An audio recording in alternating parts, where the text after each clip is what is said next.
dalam kerangka kerjasama itu kan ada satu kebutuhan dari dua daerah yang mungkin bisa kita lakukan kerjasama untuk sama-sama saling. Nah, kita dari kondisi yang pertama secara geografis, secara sumber daya yang ada baik di Ende maupun Maumere itu rata-rata hampir mirip. Nah, tetapi kemudian tidak bisa kita petakan. Ada daerah yang memiliki potensi yang lebih, yang sebenarnya kabupaten lain bisa sebagai penyangga. Kalau kita sekarang ini kan berdiri sendiri. Banyak faktor kalau misalnya kita tidak lakukan itu. Yang pertama investasi yang mau masuk pun akan sulit gitu. Ketika mereka membutuhkan bahan baku yang dalam jumlah banyak, dia tidak bisa menyediakan. Padahal bahan baku itu ada juga di kabupaten lain. Itu salah satu contoh kecil. Jadi bagaimana hubungan ini kita mau bangun supaya pembangunan di Flores kita ini kan berbasis kepulauan NTT. Jadi kita bisa membangun juga berbasis kawasan kepulauan kita. Seperti itu. Nah, sektor kesehatan kalau selama ini kita sudah ada kerjasama karena rumah sakit SLS Maumere itu rumah sakit rujukan dari Sulawesi. Sehingga banyak sekali masyarakat di kabupaten ini khususnya perbatasan di utara itu yang kemudian berobatnya ke Maumere itu karena berdekatan. Gitu. Nah ini kan perlu diatur bagaimana klaim JKN-nya, ya kan? Itu harus diatur melalui kerangka kerjasama sebagai regulasi yang menaungi. Gitu. Itu kita saling melengkapi. Ada misalnya contoh di sini kami dapatkan ada praktek baik inovasi yang dilakukan. Itu bisa sih kami adopsi di Kabupaten Sika. Stuntingnya di sini turun. Nah kami juga bisa adopsi. Adopsinya ini kan kalau dalam pemerintahan lebih mudah dalam kerangka kerjasama begitu. Meskipun misalnya kami hanya minta input atau masukan atau kami datang untuk mendapat contoh dari sini bisa menjadi fasilitator dan sebagainya, itu yang mau kita bangun. Ya, terima kasih.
So, my side. Abe ini, no abe. Aji Logai. Kami dari Biko Mbape ngere Kasapase. Kami bau ngere ubionu mondo ngere tabu ovo. Kami bora sa vivi nunu selama boka ki bere ai. Kami simo be ine no ame no ate masa. Mainai saya kami leta sigatenda. Gala kesauria lakatenda bewa kantor dinas pariwisata Kabupaten ini. Tapi muatku mai saya simo ina kita ina masuk dinas pariwisata.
Pelayanan informasi kita tidak terbatas hanya Ende saja, tapi kita sudah melayani informasi untuk beberapa tempat di Flores atau daratan Flores, karena kita juga kerjasama dengan DMO Flores.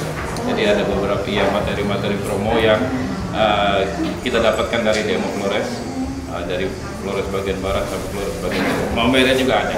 Maumere juga ada. Selama ini izin secara personal kami dari TIC Dinas Pariwisata Ende. Di Maumere kita biasa dengan Ibu Alfonsa Horeng. Beberapa materi kita biasa. Alpolorun ya? Iya, Alpolorun. Kita biasa sempatkan ke situ. Kemarin sudah 2 kali, dia selesai habis, dia telepon saya. Pak Berdi sudah habis, saya antar. Sudah saya ke Maumere, saya mampir, saya kasih materinya. Ada beberapa materi yang kita dapatkan.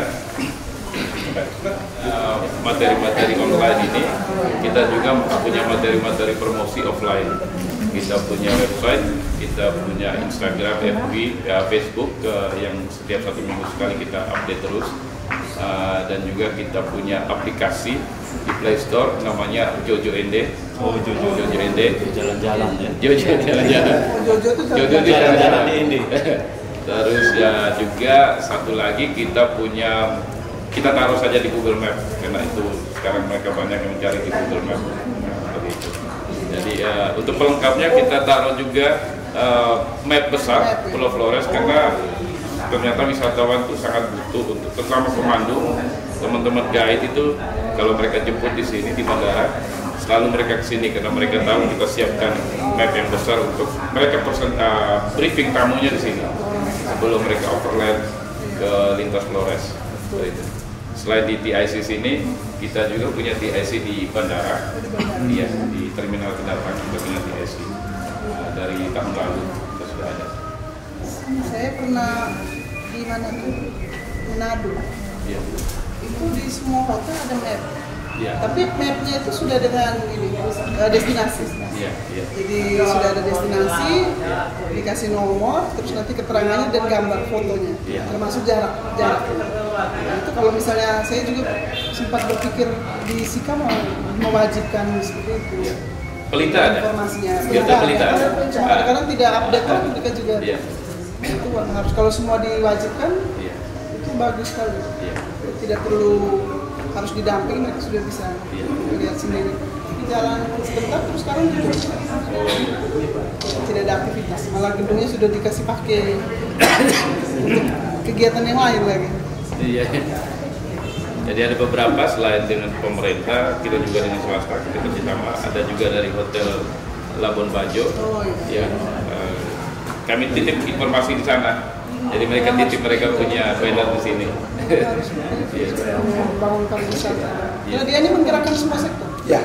Pariwisata itu adalah penggerak semua sektor. Kalau misalnya kita bisa menjadikan itu prioritas, kita bisa mengurus dengan baik, semua sektor kehidupan terangkat dari pariwisata. Orang datang sebanyak-banyaknya, belanjanya juga banyak, dan produksi-produksi yang lain juga akhirnya meningkat. Kemarin ada, tahun lalu ada teman-teman, sampai tahun ini juga, teman-teman ekonomi kreatif UMKM, mereka titip juga barang-barang, ada, nanti ibu bisa lihat. Selain tendunan, ada beberapa produk-produk. Ya lumayan tahun lalu dan lumayan. Mereka punya barang laku yang kita pakai. Kita ya.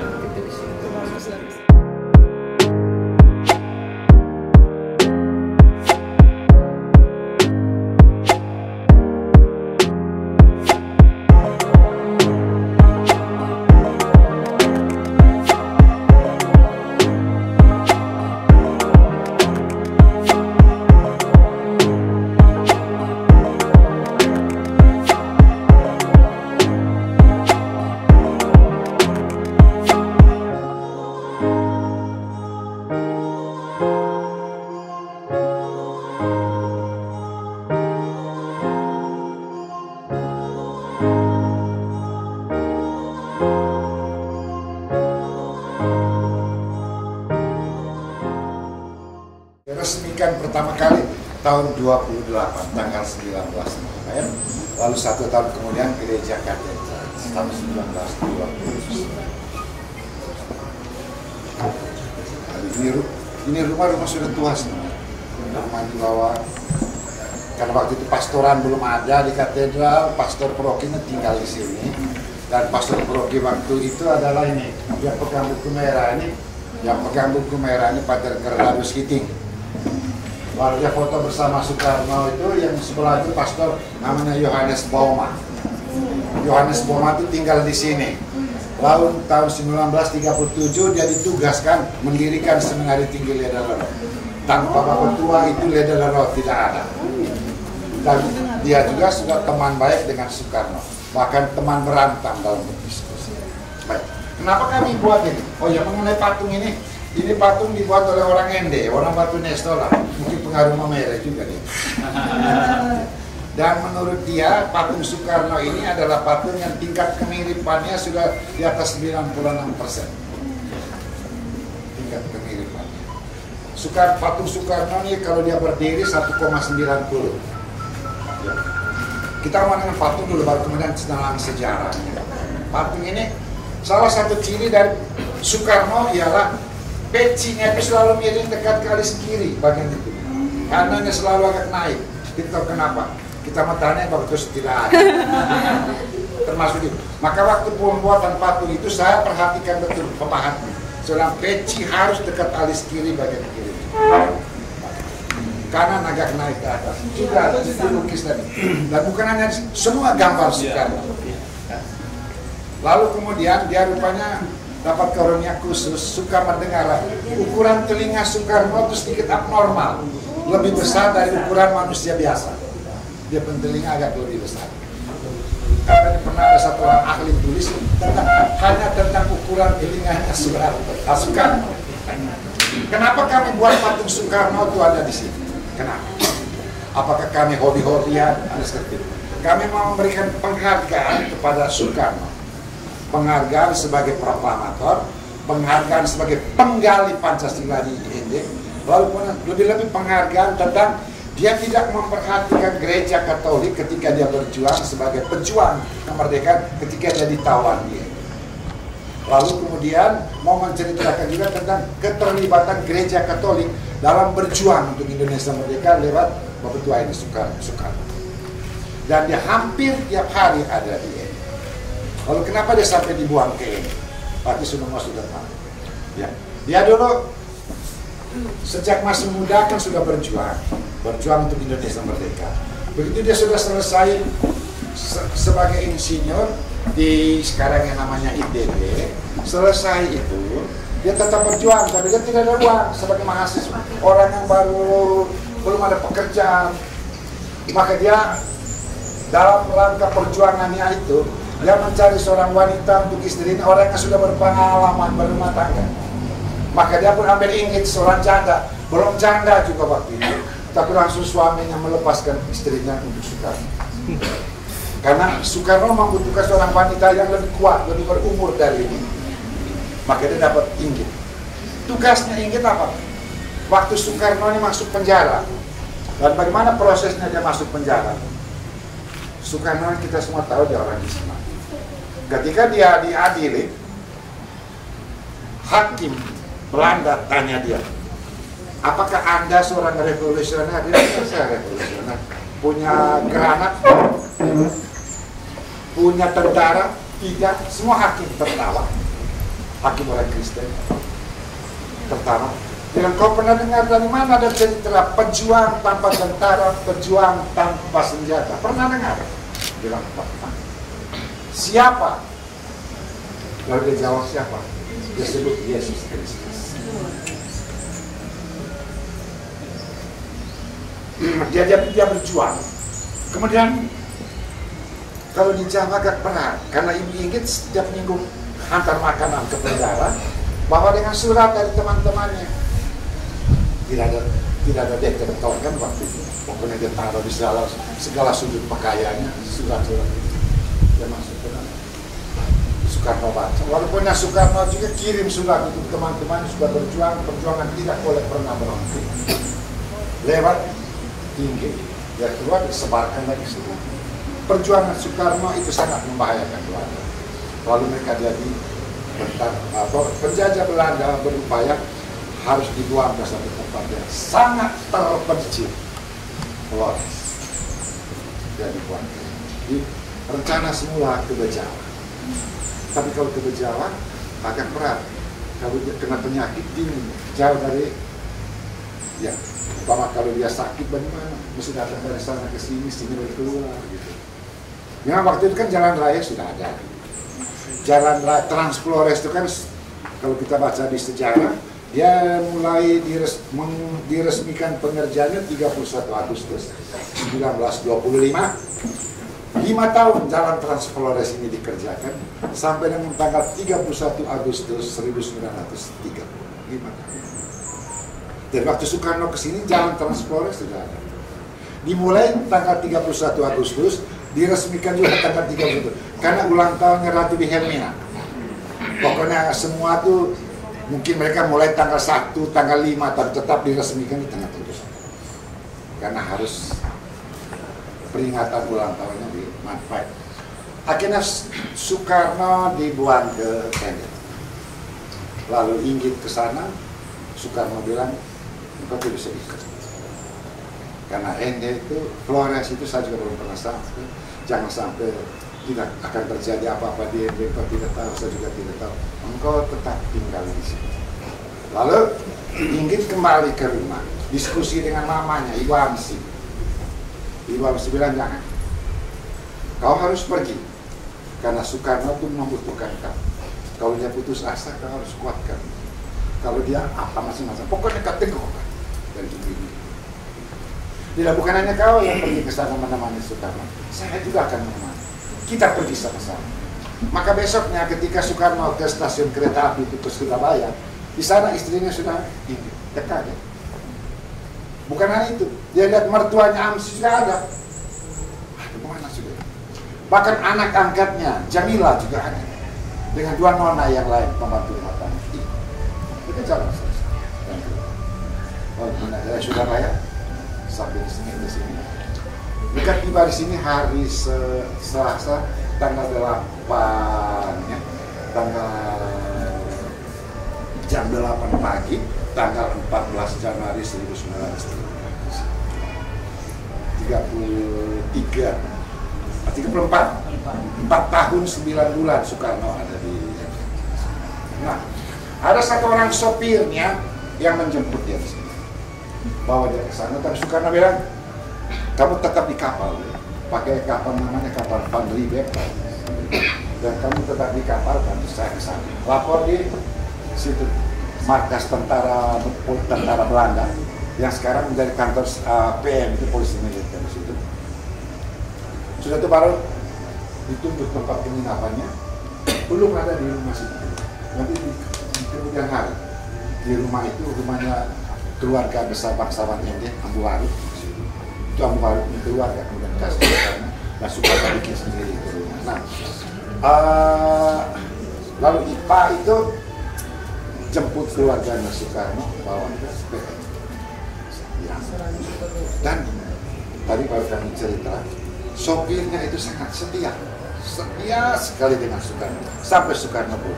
Bahkan selama Soekarno ada di ND, dia selalu diminta oleh Soekarno untuk dia dihantar ke sana. Dan dia punya tulisan, ya, ada tulisan tangannya, kemudian diketik ke komputer yang lama pakai BS berapa BS? Pakai BS dulu, pakai DOS. Dan itu ada pada kami juga, pada saya. Dan kami ada rencana suatu saat kami terbitkan sebagai buku. Dan itu kesaksian yang asli, sumber pribadi. Dia ceritakan secara pribadi bagaimana dia berpengalaman selama dia dekat dengan Soekarno selama 3-4 tahun. Orang ND, orang Muslim, sudah meninggal. Anak-anak kemudian dia jadi sopir. Lalu Soekarno selama dia 1 tahun ada di ND, dia ada banyak cerita. Misalnya kalau dia jam makan, Belanda kasih dia mentega, roti, kentang, daging, dia kumpul, dia jalan. Kalau dia sudah jalan, dia ketemu di setiap rumah. Kamu buat apa? Makan apa? Ubi, makan apa? Makan jagung. Dia langsung, dia bilang, tukar, kamu makan seperti sama itu. Jadi itu jiwa kerakyatan masukkan. Dan itu dia buat. Lalu setelah 1 tahun baru dia mulai berpikir, bagaimana sekarang mengembangkan dia punya apa? Kemampuan tinggal di gunung, tidak ada sumber ilmu, segala macam. Orang dia tanya, kalau semua dapat buku ini gimana di sini? Tanya teman-teman. Dia bilang, oh itu mesti ke situ. Ada banyak pastor-pastor orang Belanda di sini. Maka dia datang ketemu ini, Pater Hitting. Pater Gerard Hitting, pastor paroki pertama katedral ini. Gerard Hitting ini ada cerita. Lalu mereka juga menjadi teman baik. Lalu kemudian Pater Johannes Bauma juga. Dia baru pulang studi ambil doktornya di Rome. Juga ada di sini. Dan mereka dua itu selalu menemani Soekarno. Berdiskusi. Dan mereka dua ini sudah mendesak Jokowi. Panggil Soekarno itu Tuan Presiden. Soekarno saya belum presiden, tidak. Pada suatu saat Tuhan jadi presiden. Maka kalau jalan ke sana kemari, dua pastor Belanda ini panggil Soekarno Tuan Presiden dan harus jalan sebelah kanan.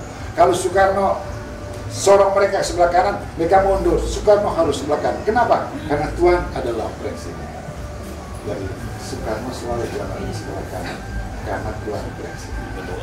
Sangat dihargai sebagai Presiden oleh mereka. Dengan Pater Hitting.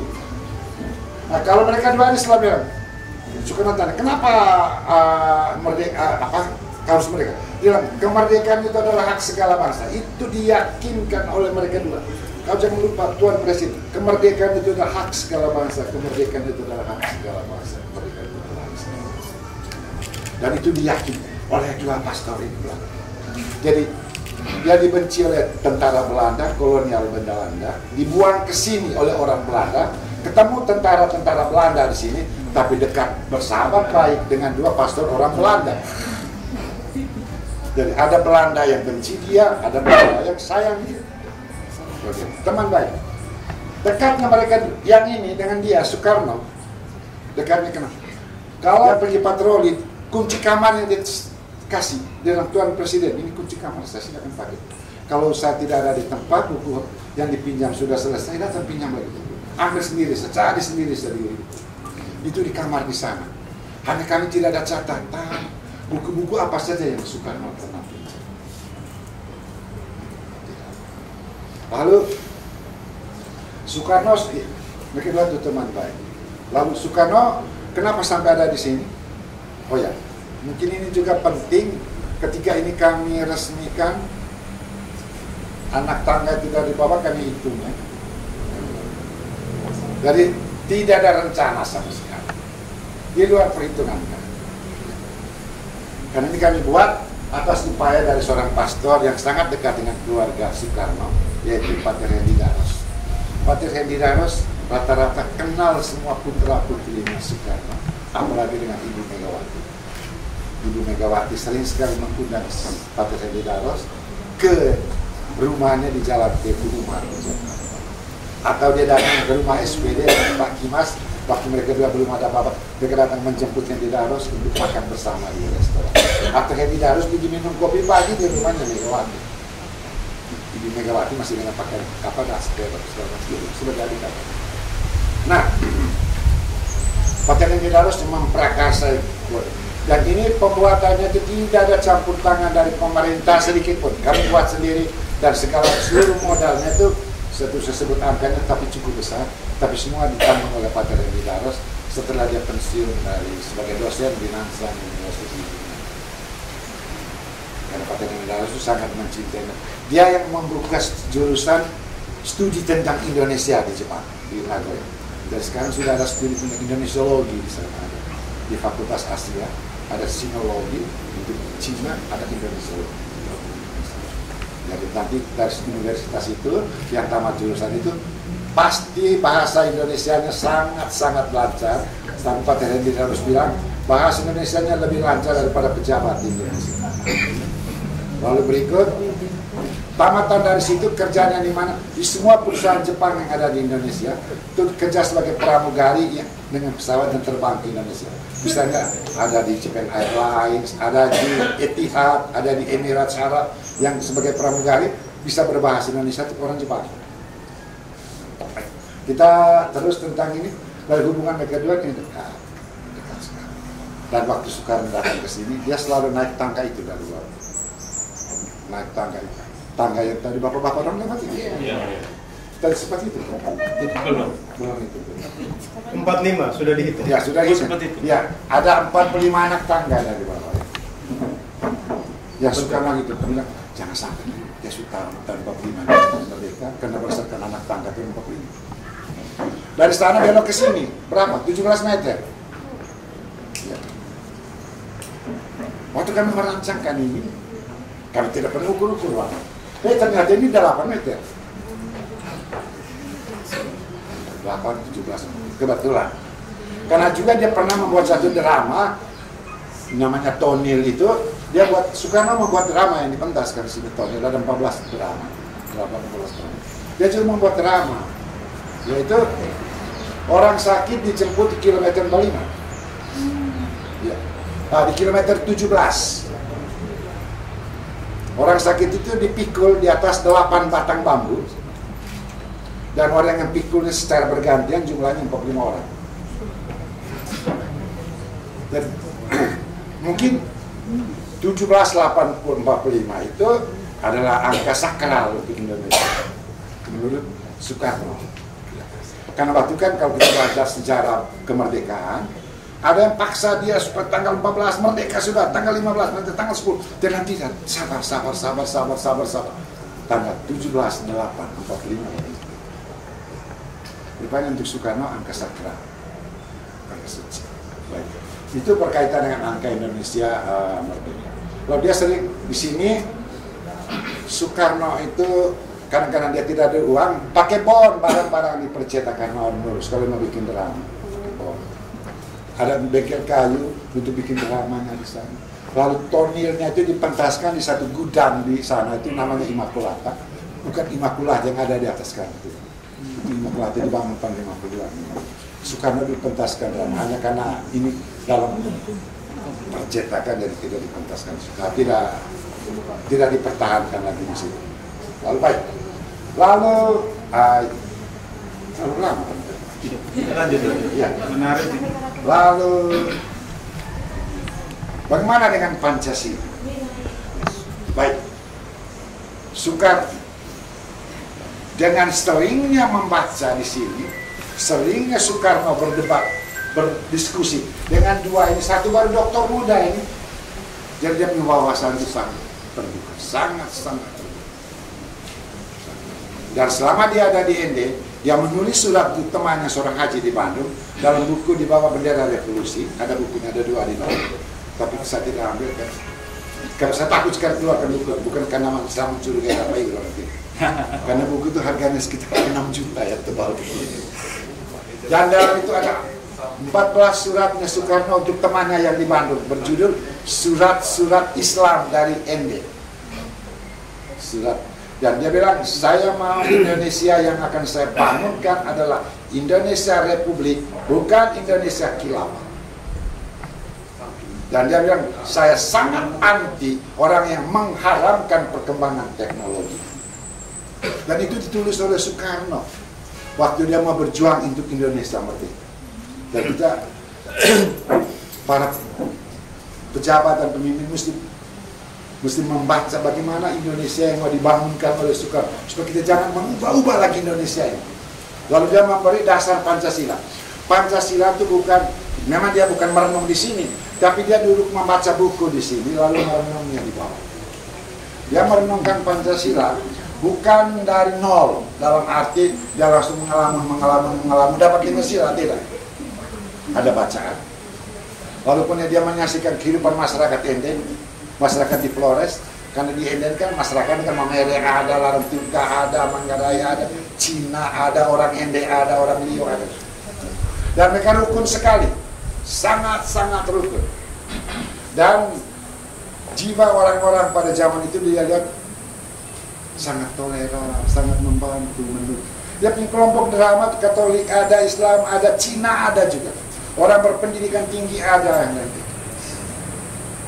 Dan dia betul menjamin persatuan Indonesia itu. Nah, jadi Soekarno melahirkan Pancasila di ND berdasarkan refleksi dia atas kehidupan masyarakat di kota ND waktu itu, berdasarkan bacaan yang dia terima, dan dia duduk-duduk di bawah pohon supir di bawah sana.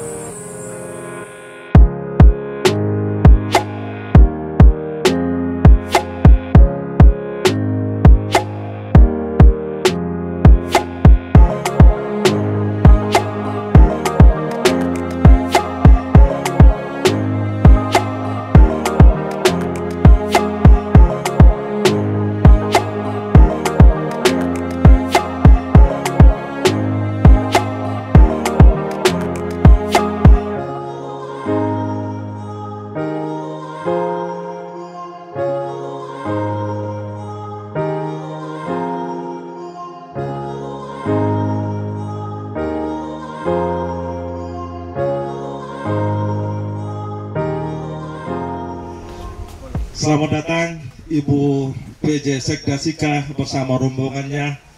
Tiada disangka, tiada diduga, luar biasa kami Dinas Pertanian Kabupaten ND didatangi tamu tetangga dalam penjajakan untuk kerjasama di bidang pertanian, hortikultura, pangan, dan perkebunan.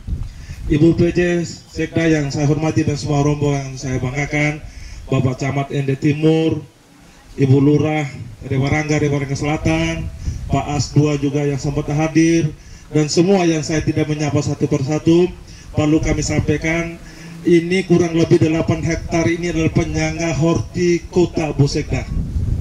Jadi Kak Ejo Yanto tahu persis, karena dia lama di sini dan lama di Lepkes. Jadi ada beberapa kecamatan yang menjadi penyangga hortikultura untuk di Kabupaten ND Untuk kotanya Ibu Sekda kurang lebih 8 hektar. Ini ditanami semua jenis tanaman sayur-sayuran, tidak terputus-putusnya. Kebetulan tahun 2003 kami dapat integrasi dari APBN, ini rumah pangan lestari, ada ternaknya, ada ikan daratnya, ada unggasnya, dan tanaman-tanaman hortikultura yang ada pada lokasi ini. Oleh karena itu kami sangat mengharapkan, perlu kami informasikan Ibu PJ Sekda, secara MOU memang belum terlaksana, tetapi kata orang Ende itu hari-hari kita sudah kerjasama, Bu. Contohnya kami kekurangan benih, kami ambil di Momere, khususnya di tanaman perkebunan. Kami ambil kelapa kadang di Momere, ambil mangga di Momere, dan kami sudah bermitra, hanya tidak dituangkan dalam MOU.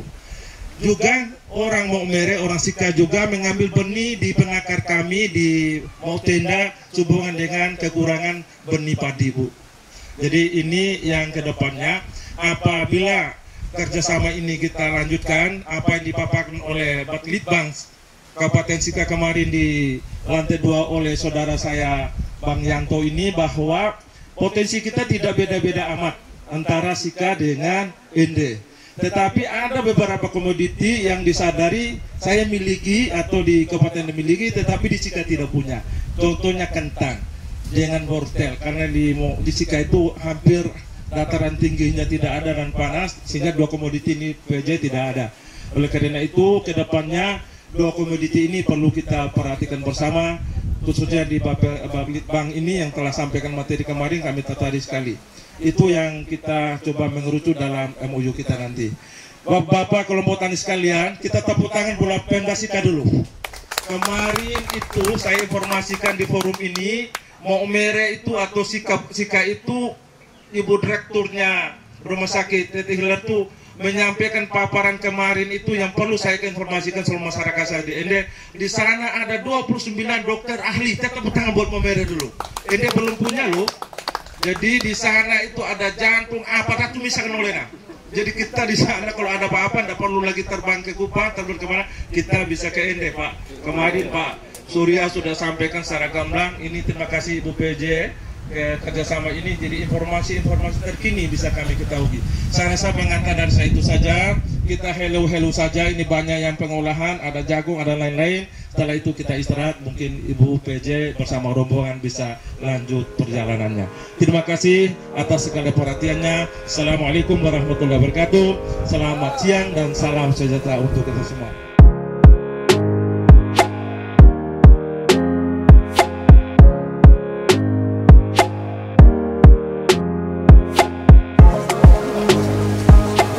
Ibu PJ, ini ada intervensi dari APBN dan juga benih yang ada tanaman jagung ini ada intervensi dari dana di kelurahan.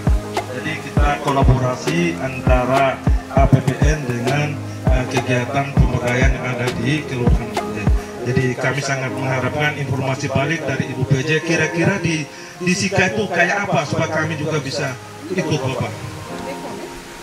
Pangan lestari, sini ketahanan pangan,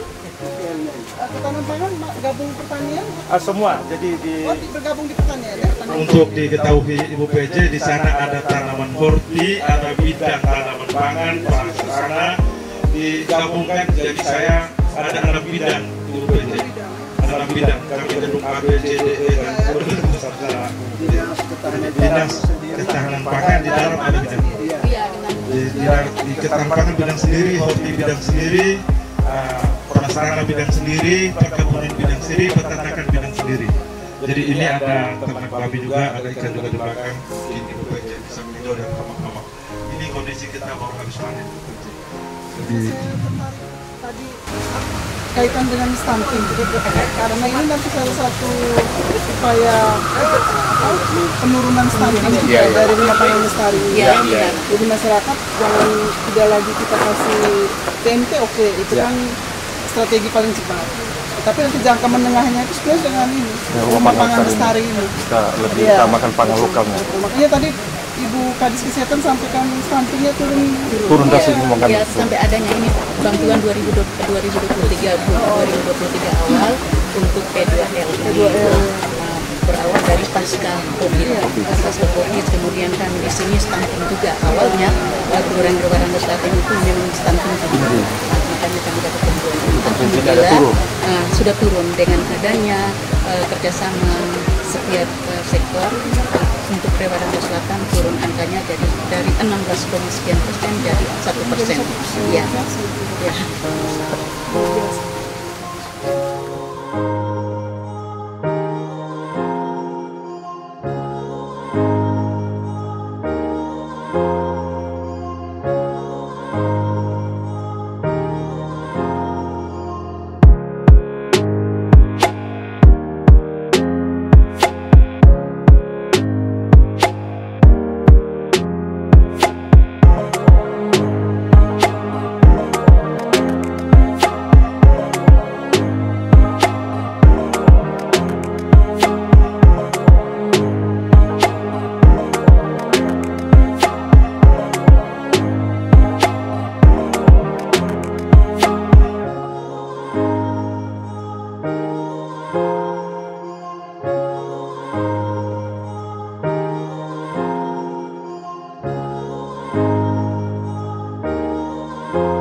Perlu diketahui bahwa kelompok yang kita kunjungi sekarang adalah kelompok pembudidaya ikan air tawar yang bergerak di pembesaran ikan dan kolam pemancingan.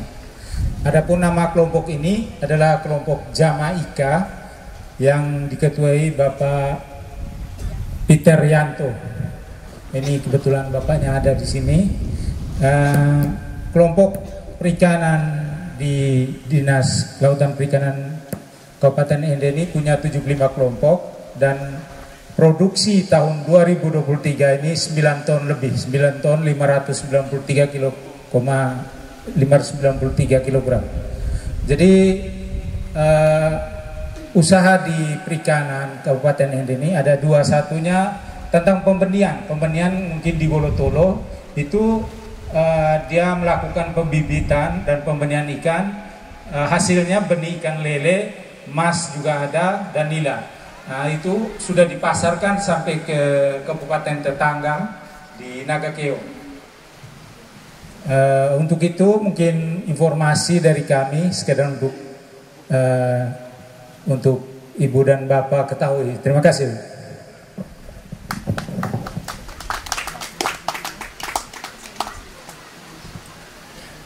Baik, yang saya hormati Bapak Asisten Perekonomian Pembangunan, Bapak Kabak Umum yang sudah setia sekali. Bapak berdua ini setia sekali mendampingi kami sejak kemarin. Pak Kadis Pertanian tadi bersama kami di bawah, Pak Camat ND Timur, Ibu Lurah Rewarangga Selatan ya, Pak Lurah Rewarangga, juga Bapak Ibu sekalian, selamat siang. Baik, pertama-tama terima kasih dan apresiasi sekali. Bapak Musa Laki, mohon maaf lupa saya sapa. Yang pertama, kami sangat senang sekali. Jadi hari ini saya betul-betul merasa bahagia sekali begitu. Ternyata banyak sekali mutiara-mutiara tersimpan di pinggir jalan yang biasa saya lewati. Karena saya dulu juga, saya SMA-nya di Surodikara. Tapi ternyata luar biasa ya. Banyak hal baik kemarin, mungkin saya tidak perlu menjelaskan, tetapi kami dalam rangka penjajakan kerjasama, dan ini praktek baik yang akan kami bawa ke Maumere. Tadi saya lihat hortikultura yang teman-teman kelompok luar biasa sekali. Sekarang saya datang lagi ke sini, ini terus terang saya pasti datang dan saya mau ikut pancing di sini. Ini wisata minat khusus yang tidak semua daerah punya. Jadi betul-betul apresiasi sekali kepada kelompok. Tadi banyak, ada sedikit masukan, mungkin bisa, tapi ini harus ditangkap peluang oleh pemerintah sebagai satu destinasi wisata. Karena saya yakin sekali banyak juga orang dari luar ND yang punya minat memancing. Mungkin datang ke ND dengan urusan lain masih bisa sempat mampir ke sini karena ada kolam pemancingan. Ini tidak semua orang punya nih seperti ini. Jadi itu mungkin nanti perlu, dan sekarang pembangunan kita ini kan sifatnya kolaborasi integrasi. Biasanya dari pemerintah pusat itu ada beberapa lokus yang dibuat tematik. Jadi tematik itu untuk ada satu destinasi yang kemudian semua akan diberikan untuk menunjang destinasi itu. Infrastrukturnya akan dikasih, tapi kita harus punya tematik yang jelas. Begitu. Nanti dari perikanannya dikasih. Ini harus diangkat dari tempat kecil ini. Saya yakin ini kan salah satu refreshing yang bagus ini. Kita sudah stres pasca Covid, kemudian kita masuk dengan kemarau yang berkepanjangan ya. Untuk sedikit menghilangkan stres bisa dengan cara ini ya Bapak Ibu sekalian. Jadi apresiasi sekali, kita tepuk tangan teman-teman semua dari SIKA. Ini hal baik yang nanti akan kami bawa dan nanti akan kita jajaki kembali di dalam kerjasama kita dan dokumen-dokumen perjanjian nanti kita saling bertukar informasi, saling bertukar kelebihan, begitu. Kita saling menutup kekurangan. Kita bersama-sama membangun ND dan SIKA. Jadi kalau mau maju, ND dan SIKA maju, harus majunya bersama-sama. Gitu. Tidak ada, kalau urusan sepak bola kita masih bersaing Persami dan PRC, itu urusan mereka lah. Itu tidak ada dan itu sehat. Kalau misalnya kita supporter masing-masing itu sehat. Tapi urusan yang ini, saya yakin dua kabupaten ini kita berbatasan, kita juga punya persaudaraan gitu, sehingga saya yakin dari hal-hal kecil begini kita bisa saling mendukung untuk meningkatkan kesejahteraan masyarakat di Kabupaten ND maupun di Kabupaten SIKA. Sekali lagi terima kasih Bapak Asisten dan teman-teman semua perangkat daerah dari protokol juga setia sekali dengan kami. Kami 2 hari ini betul-betul menyita waktu dan kesibukan teman-teman. Sampaikan salam hormat kami untuk Bapak Bupati dan Bapak Wakil Bupati. Tentunya kami menunggu Bapak Ibu sekalian di Maumere. Sekian dan terima kasih, Tuhan memberkati kita semua. Mohon maaf kami juga pasti tidak terlalu lama ya, karena jam kami dibatasi. Baik Ibu PJ, Sekda SIKA, teman-teman dari SIKA semuanya, teman-teman dari ND, saya sapa satu persatu, terutama Pak Camat dan jajarannya, Pak Lurah di Ibu Lurah. Saya manfaatkan momen terakhir pertemuan kita kali ini untuk kepentingan perjalanan kita lebih lanjut. Yang pertama, Pak Ibu PJ Sekda, selepas nanti dari sini kami juga sudah mempunyai beberapa catatan, terutama teman-teman sektoral sudah bisa mencatat beberapa, karena ada 3 item penting yang harus kita buatkan dalam perjanjian kerjasama secara dokumental. Itu pertama MOU, maka garis-garis besarnya adalah kita di sektor pertanian mempertimbangkan dari pertama budidaya, kerjasama budidaya. Nanti yang terakhir adalah kerjasama pemasaran. Di antara keduanya itu adalah distribusi dan transportasi. Nah, ikutannya seperti Ibu PJ sampaikan tadi, bahwa ketika kerjasama ini berjalan untuk menjembatani itu ada banyak hal. Jadi keterkaitan antar sektor akan didorong. Contoh sederhana, kita akan saling ketergantungan dari aspek hilirnya. Maka saya tidak tahu apapun rencana besar orang-orang besar bahwa hilirisasi, nah ini saatnya sekarang ini. Karena kita menjawab yang paling ujung adalah di hulunya. Yang berikut, banyak hal akan menjadi atraksi yang menarik, yang memberi trickle down effect. Yang kedua, ada sektor yang akan menjadi prime mover-nya. Maka pariwisata, terima kasih Ibu Lurah dan Pak Camat. Ini salah satu atraksi Ibu PJ Sekda. Kami punya bukit di atas ini, satu spot untuk para layang. Di atasnya adalah kampung adat. Biasa kalau festival para layang ada 3 titik yang kami manfaatkan. Selain di Kelimara yang di Walawara ke atas, salah satu yang di sini. Nah, nanti kami pelan-pelan dorong untuk ketika festival para layang, atraksi lainnya adalah wisata minat khusus, pemancingan dan tabing. Itu yang di Kali Wolobona itu. Kita dorong pelan-pelan. Tapi prinsipnya adalah kita kadang kalah di pemasaran. Pemasaran dan informasi produk. Teman-teman di Bapeda saya titip, kita pulang ini dalam minggu ini, kita teman-teman sektor dan didorong di koordinasi oleh teman-teman Bapeda untuk mendesain konsep-konsep MOU-nya. Sektor coba melihat yang lebih detail untuk kepentingan PKS-nya atau MOE-nya, agreement yang lebih teknis operasional. Masyarakat selalu tanya, kami dapat apa? Kami dapat apa? Itu pertanyaan selalu mereka tanyakan ketika kita bale hasil tarik, mereka tanya, kami dapat apa? Seperti itu. Kawasan Riau Rangga sebagai dijelaskan oleh Sekretaris Pertanian tadi bahwa adalah penyangga terutama hortikultura. Penyangga hortikultura itu pun belum terlalu kuat menjawab. Sampai kami kebanjiran kangkung dari bayi. Tetapi saya tidak merendahkan, tapi sehebat apapun kampung dari luar, kami punya kangkung reworeke paling enak. Dan itu paling bagus. Dan beberapa jenis sayur dan hortikultura lain. Saya kira itu saja. Sekali lagi terima kasih Ibu PJ dan teman-teman dari Sika. Teriring doa dan salam untuk Pak PLT Bupati dan teman-teman di Sika. Semoga perjalanan pulang ke Sika dalam keadaan aman dan nyaman dan tiba dan selamat. Kita akan bertemu di bulan Maret setelah Lebaran. Setelah Lebaran. Terima kasih untuk teman-teman yang di ND, Bapak Camat dan Bapak Lurah, Ibu Lurah, Bapak Ibu pelaku usaha pertanian di kawasan ini untuk kerja kerasnya. Kita akan bertemu di beberapa waktu ke depan. Mudah-mudahan Bapak mendapatkan dampak dan manfaat yang lebih besar dari sekarang. Terima kasih, selamat jalan. Semoga tiba dan selamat. Tuhan memberkati kita semua.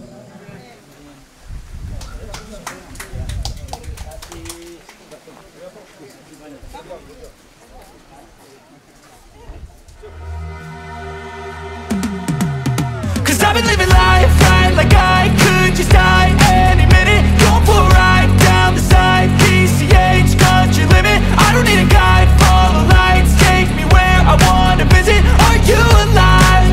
Or just breathing?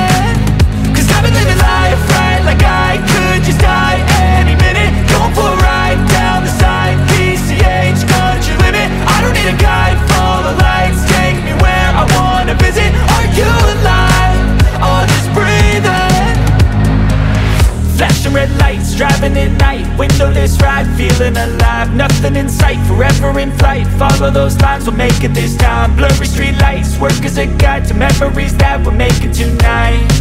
Oh yeah, we'll make it tonight. Yeah, I'll do anything that I feel like I wanna do. I'm living life like I got nothing left to prove. No end in sight, just always staying on the move. I'll go all night if that's just what I gotta do. Life's too short to care about what you can't afford. Memories are in what you explore, so just don't be ignored. Go ask for more, go ask for more. 'Cause